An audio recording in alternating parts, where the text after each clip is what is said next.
এই শীতের রাতে আমার একদম ভালো লাগে না। আমারও তো ভালো লাগে না আলো। সত্যি তোমার ভালো লাগে না? না, আমার কিচ্ছুতেই ভালো লাগে না। ইস, তোমার কেমন মনে হয়? আমার অনেক খারাপ লাগে। আমার সারাক্ষণ মনে হয় কি মনে হয়? যেন আলো জানি আমার পাশে থাকে। আরে একটু চাওয়া একটু পাওয়া, ওরে কাছে এসে চলে যাওয়া, আর তো ভালো লাগে না, মন মানে না, আমার মন মানে না, মন মানে না, আমার মন মানে না।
চলো কুমার, আমরা ওই বৃক্ষর নিচে বসে একটু বিশ্রাম করি। হ্যাঁ চলো।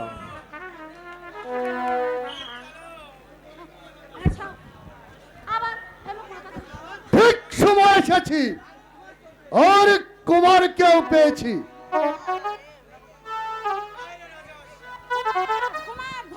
কুমার, সেনাপতি মহাশয়, আপনি এখানে কেন? আপনি এখান থেকে চলে যান।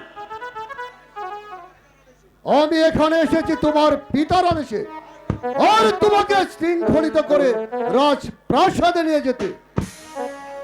আমি কি কাপুরুষ যে আমার দেহে এক বিন্দু রক্ত থাকতে আমি তোমার কাছে করবো না বন্ধুত্ব শিকার? বালক হয়ে আমার যুদ্ধের অভিলাষ। এখন কি করব আমি? আজ আমি অস্ত্রহীন। এই না অস্ত্র, হোক তোমার বনের পরিচয়। আসো তালি দেখি তোমার শক্তির পরিচয়।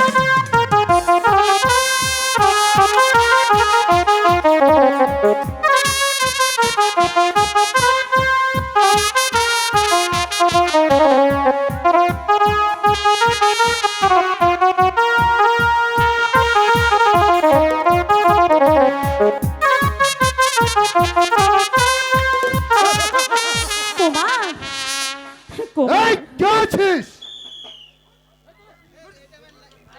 আমায় কি যেন আদেশ করেছেন সেনাপতি মহাশয়? বন্দি করে কুমারকে। সেনাপতি মহাশয়, আমি আপনার চরণ ধরে বলছি, আপনি দয়া করে কুমারকে ছেড়ে দিন। অপরাধ করেছি আমি, শাস্তি দিতে হলে আপনি আমাকে শাস্তি দিন সেনাপতি সাহেব।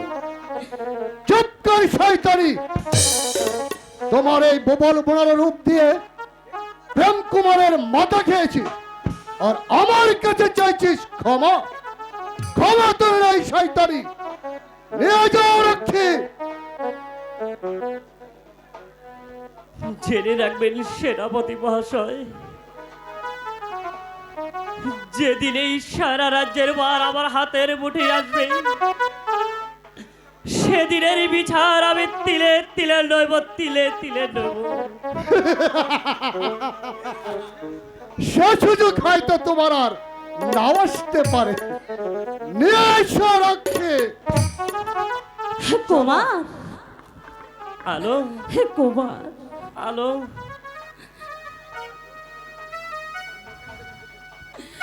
কুমার! আলো ওগো ঠাকুর, এ কি হয়ে গেল ঠাকুর? আমার জন্য আজ কুমারকে কারাগারে বন্দি করে নিয়ে গেল। তুমি আমার সহায় থেকো ঠাকুর, তুমি আমার সহায় থেকো।